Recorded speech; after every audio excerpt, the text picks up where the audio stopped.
Imagine opening a metal tin, not in your kitchen, but in a muddy trench, thousands of miles from home. Inside is not a hot meal, but a cold block of beans, a piece of hard biscuit, or a spoonful of jam meant to keep you alive for one more day. This was the daily reality for millions of soldiers during the Second World War. They marched, fought, and endured on food that was more about survival than satisfaction. Tonight, we're going to explore what those soldiers really ate, the rations, the field kitchens, the strange substitutes, and the endless monotony that shaped their war. By the end, you'll see how something as ordinary as a mess tin held together entire armies, and why the taste of war was never forgotten. Chapter 1. The Anatomy of a Ration Tin. Imagine you are crouched on cold ground, a metal mess tin balanced on your knees. The air filled not with the scent of a home kitchen, but with the faint metallic tang of tinned meat and powdered soup. This is not dining as you know it. It is nourishment reduced to efficiency, calories calculated for survival. To understand what it meant to eat as a soldier during the Second World War, you must first unpack the humble ration tin, the uncelebrated object that shaped the daily lives of millions.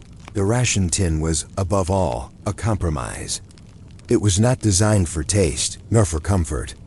Its purpose was straightforward: to keep a soldier alive, moving, and capable of obeying orders in the most inhospitable of circumstances. Nations differed in what they packed into these tins, yet everywhere the principle was the same. Food had to be portable, resistant to spoilage, simple to prepare, and dense with energy. Whether you were an American infantryman marching through Normandy, a British Tommy sheltering in the deserts of North Africa, or a Soviet conscript huddled on the Eastern Front, your stomach depended on an industrially prepared supply of food. Sealed in metal, let us begin with the American ration system, one of the most studied. The United States Army issued several types of rations, each tailored to circumstance. The most famous, perhaps, was the C ration. Developed in 1938, the C ration contained pre-cooked, canned meals that were intended for individual soldiers. Each ration set included meat and beans, meat and vegetable stew, or even ham and eggs, a variety that seems almost generous compared to what other armies endured. Alongside the main dish, soldiers received biscuits, powdered coffee, sugar tablets, and occasionally small luxuries such as chewing gum or cigarettes. Calories hovered around 3,600 per day, a figure calculated to meet the energy demands of a marching fighting man, yet taste often disappointed. The canned ham and eggs were infamous.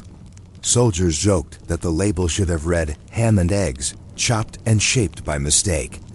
The meat and beans grew monotonous after weeks in the field. But the soldiers ate it because hunger is a sharper companion than boredom. The British soldier's tin was less indulgent. The British Army issued the so-called Compo ration, a box designed to feed a soldier for a day. Inside, one might find tins of meat stew, canned vegetables, hard biscuits, tea, sugar, condensed milk, and perhaps a tin of jam. To a modern eye, it appears almost quaint, but for men fighting in the dust of North Africa or the mud of Italy, it was sustenance that tasted faintly of home. The ritual of making tea became, in fact, a small act of defiance against the chaos of war. Even in the middle of shelling, soldiers boiled water when they could, a gesture that restored normalcy and gave the illusion, however temporary, of civilization. The German soldier fared differently. The Wehrmacht depended on the Eisern portion, the iron ration. It was designed to be eaten only when all other supplies failed, a last reserve kept in the bottom of a pack. It typically contained preserved sausage, hardtack, and sometimes a tin of fat or dried vegetables. In regular conditions, the German army relied heavily on field kitchens and local requisitioning, meaning they often consumed food taken from occupied lands. This system worked in the early years of the war, when campaigns advanced swiftly, but became catastrophic as fronts collapsed and supply lines stretched thin. Hunger haunted German units on the Eastern Front, where bitter winters froze not only men but their food supplies. Perhaps no army illustrates the harsh realities of military diet better than the Soviet Red Army. Soviet soldiers received black bread, dried fish, and thin soup as staples, with occasional pieces of salted pork or tinned meat.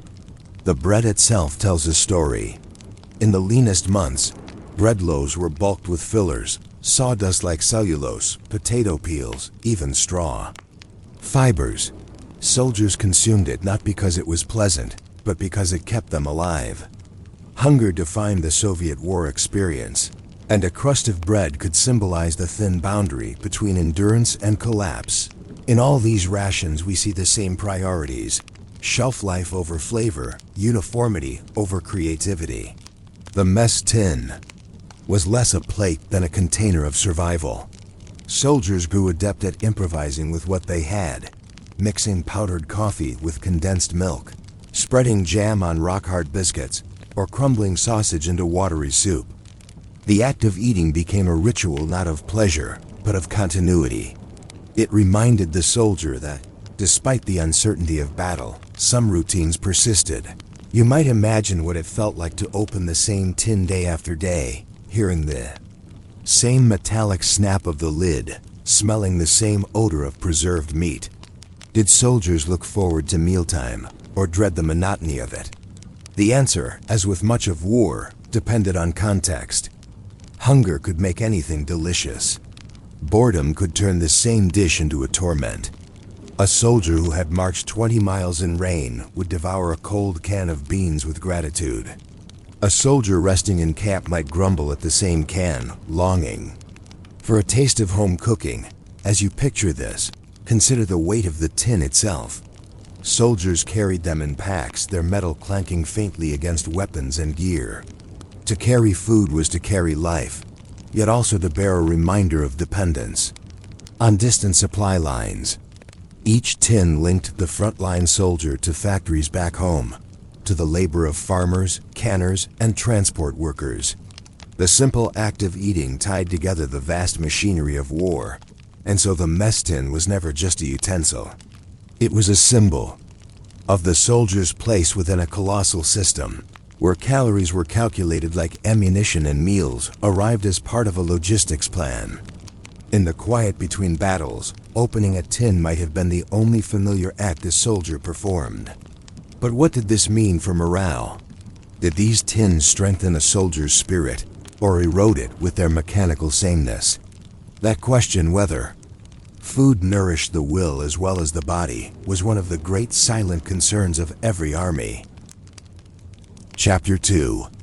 Cooking at the edge of battle. Imagine that you are a soldier, and you have been issued a tin of food. It is heavy in your pack, reassuring in its solidity. But having food is not the same as being able to eat it. A cold lump of meat and beans, scooped with the edge of a spoon, is edible, but it is hardly satisfying.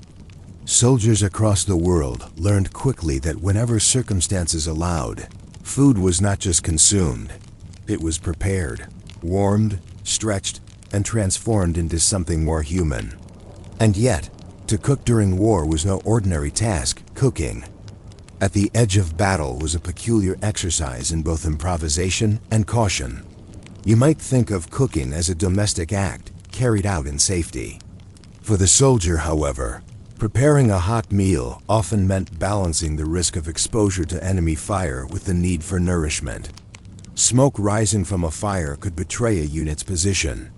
The clatter of mess tins, or even the smell of roasting meat, might carry to enemy trenches. Commanders sometimes forbade fires entirely. Still, soldiers persisted in finding ways to cook. The most basic tool of the frontline cook was the small personal stove, when one was available. German soldiers, for instance, were issued the S-bit stove, a folding metal contraption designed to hold a small fuel tablet. With this, a soldier could heat water for coffee or warm a can of stew without producing much smoke. British troops relied on hexi blocks, cubes of solid fuel that burned hot and quickly. American soldiers sometimes received similar folding stoves, though more often they simply balanced their mess tins over a small flame improvised from wood, paper, or gasoline-soaked rags. Gasoline, in fact, was a common cooking aid. Soldiers discovered that a mess tin filled with food could be heated rapidly by holding it over a shallow pool of burning fuel. Dangerous, yes, but hunger dulled caution. There are countless accounts of soldiers singeing eyebrows or setting, clothing alight while trying to heat a tin this way.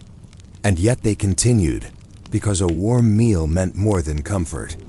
It meant morale, energy, and a fleeting reminder of ordinary life. Field kitchens represented the more organized side of wartime cooking. Whenever conditions permitted, armies brought up mobile kitchens, often little more than carts or trucks fitted with boilers and stoves. These were staffed by field cooks, men whose duty was not to carry rifles, but to peel potatoes, stir soups, and ensure that hundreds of stomachs were filled. The German army had the Gulaschkanne, literally, goulash cannon, a field kitchen mounted on wheels with chimneys protruding like artillery barrels. The British Army deployed similar contraptions, while Soviet troops depended heavily on their polovaya kuchnia, large cauldrons dragged by horses or trucks. These kitchens could prepare bulk meals, stews, porridges, and soups made from whatever supplies were available. Soldiers often recalled the sight of long lines forming, each man clutching his mess tin as if it were a sacred vessel. Into these tins went ladles of thick stew or watery broth, steaming in the cold air. The meals might be monotonous, but the act of lining up, receiving food, and sitting down to eat together was a binding ritual. For a few minutes, war faded into the background, replaced by the simple human experience of sharing a meal. Yet field kitchens were vulnerable. Their fires produced smoke visible for miles. Their carts were heavy and slow. In rapid advances or retreats, they often lagged behind, leaving soldiers to fall back on their emergency rations. When food trucks were destroyed by bombing or artillery, entire units went hungry. In the Ardennes Offensive of 1944, for example, German soldiers endured not only cold, but also hunger, as supply lines collapsed under Allied pressure. The memory of those weeks is filled with accounts of soldiers scrounging for whatever they could turn up fields, abandoned farm animals, even the bark of trees when no other sustenance could be found.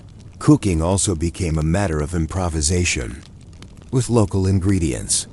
Soldiers passing through villages or farms often bartered with civilians, traded cigarettes for eggs, or quietly requisitioned livestock.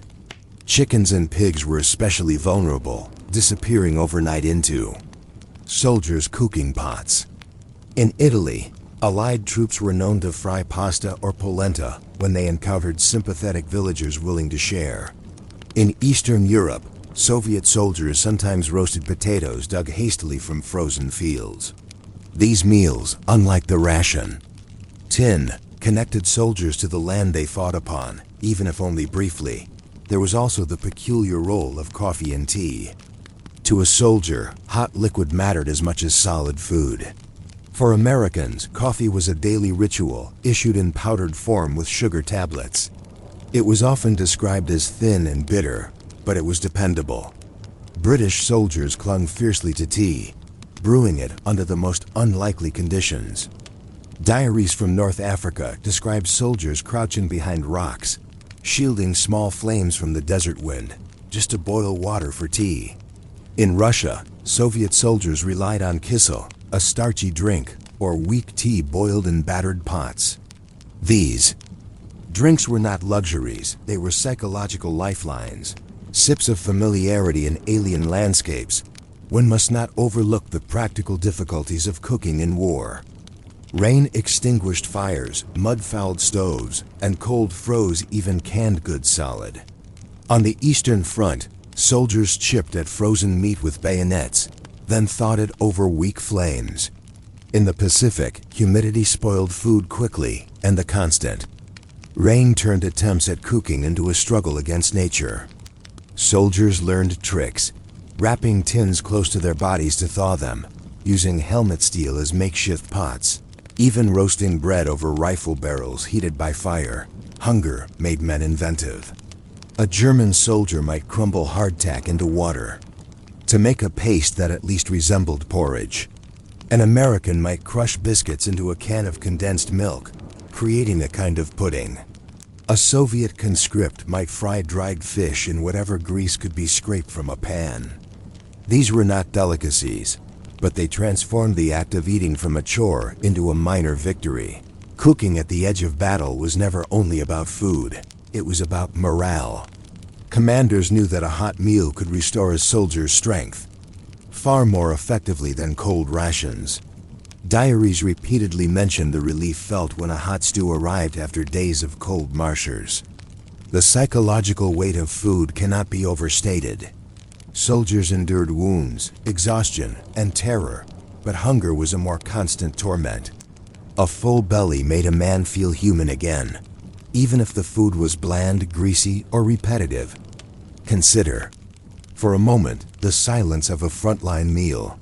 Men squatting in trenches, steam rising faintly from tins, spoons clinking softly against metal. No one spoke much because the act of eating demanded focus.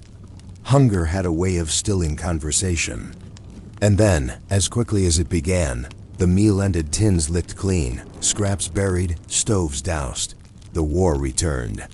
The soldier stood, stomach warm, spirit slightly steadier, and prepared to resume the grim work of battle. Cooking in wartime was thus both essential and fragile. Fires could betray. Supplies could fail. Hunger could gnaw. And yet, wherever men carried mess tins, there was always some attempt to cook, to turn food from fuel into something resembling a meal. It was one of the few rituals that allowed soldiers to remember that they were not merely cogs in a war machine, but human beings, still tied by appetite and taste to the world they had left behind. And this leads us to a larger question. If food was fuel for the body, was it also fuel for the will? Could the warmth of a stew or the sweetness of jam truly help a soldier endure not only hunger, but the crushing psychological strain of war? Chapter 3. Endurance, Hunger, and the Taste of War. You have already imagined the weight of the ration tin in your pack, and the small stove that might allow you to warm its contents. You have pictured the lines of men waiting for ladles of soup from a field kitchen, or the improvised meals made from local eggs, scraps of bread, or roasted potatoes dug from frozen soil. But food in war was not just a matter of eating. It was a matter of endurance, of how the body and spirit coped with sameness, shortage, and the peculiar weight that hunger presses onto memory. The truth is that many soldiers did not starve, but they did not thrive either. They lived in a constant state of being fed just enough. Their meals were heavy in starch and fat, light on freshness and flavor. Vitamins were rare. Vegetables, when issued, often came from tins.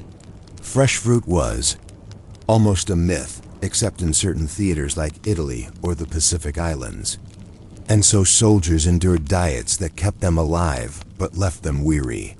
Constipation was a common complaint, as were digestive troubles from greasy stews or improperly cooked food. Doctors in all armies noted that scurvy, though rare, sometimes reappeared when campaigns dragged on without fresh supplies. In such conditions, the act of eating became less about satisfaction and more about repetition. Soldiers spoke often of monotony, the way the same foods returned day after day until even the smell of them produced revulsion.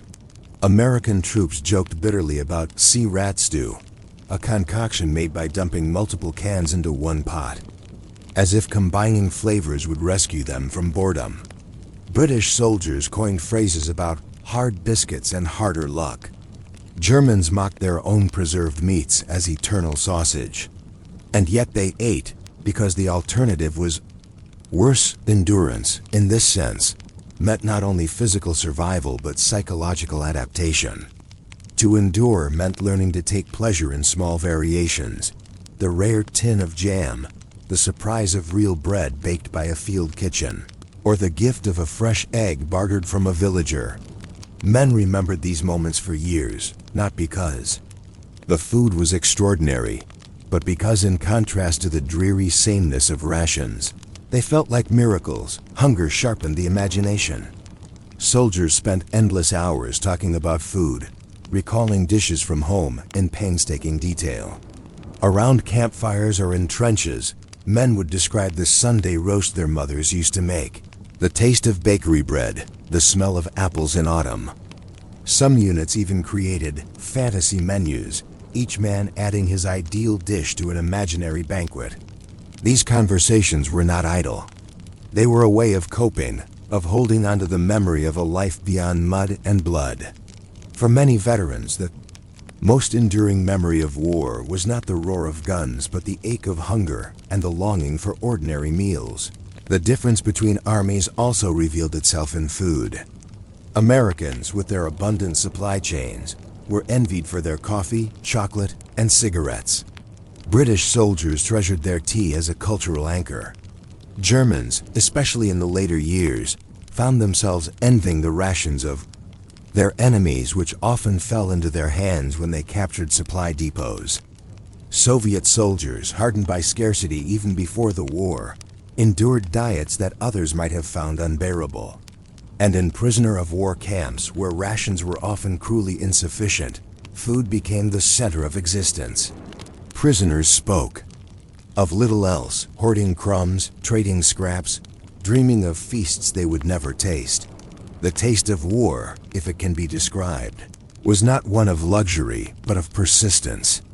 It was the metallic tang of canned meat, the sweetness of condensed milk, the dryness of hard biscuits that crack teeth.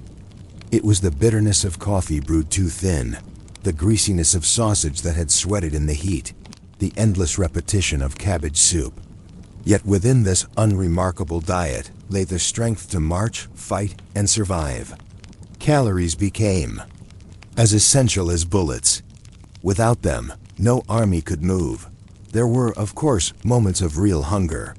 Supply lines broke down, units were cut off.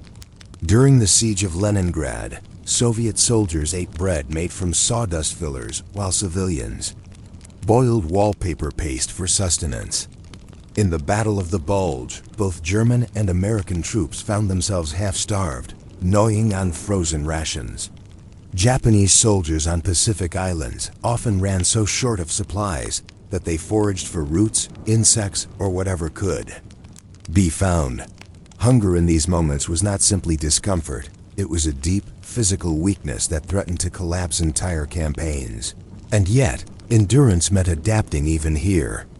Soldiers ate what they could, however strange. Ersatz coffee made from roasted barley. Sausages filled with turnips instead of meat. Bread bulk out with straw fibers. Soups thickened with ground acorns. These substitutes were mocked at the time, but they allowed survival. A man could endure weeks of hardship if only something filled his stomach. Taste was a luxury, fullness the true treasure. When the war ended, the memory of these foods lingered. Veterans remembered with a peculiar fondness certain items that civilians might dismiss. The American C-ration chocolate bar, dense and bitter, became a symbol of endurance. British condensed milk, spooned straight from the tin, lived on in memory as a guilty pleasure. Germans remembered their ersatz coffee, not with hatred, but with wry amusement. Soviets recalled their black bread as both a curse and a comfort. Food, boring as it seemed, bound men to their war. For some, the monotony created lifelong habits. Veterans often sought out foods they had eaten during the war, partly from nostalgia, partly from habit. Others rejected them completely, unable to stomach the sight of tinned stew ever again. Either way, the taste of war followed them home, woven into memory. You might wonder, then, what does it mean that so much of the soldiers' experience of war was not fighting but eating? Armies marched on their stomachs, as the old saying goes. And in the Second World War, the truth of that phrase was clearer than ever. Calories determined the strength of divisions. Supply chains of bread, beans, and sausage were as vital as tanks and planes. And yet, to the individual soldier, the memory of war was not measured only in battles, but in meals, some hot, some cold, some barely food at all. In the end, the endurance of soldiers was measured as much in what they ate as in what they fought. Hunger tested their strength. Monotony tested their patience. Small comforts, the sweetness of jam, the warmth of tea tested their humanity. The taste of war was not glorious, not romantic. It was, above all, the taste of survival. But survival raises its own quiet question. Did the ration tin, the mess kit, the ladle of soup truly sustain not only the soldier's body, but also his will? Could endurance be measured in calories? Or was there something intangible, a spirit fed not by food alone, that carried men through those long years? Thank you for spending this quiet time with me here on Quiet Boring Sleep. I hope this story helped you relax, unwind, and maybe even drift a little closer to sleep. If you enjoyed this calm journey through history, please consider giving the video a like. It really helps more people find their way to restful nights. And if you'd like more stories like this, don't forget to subscribe and join me again for another slow walk through the past. Until next time, rest well and sleep peacefully. Good night.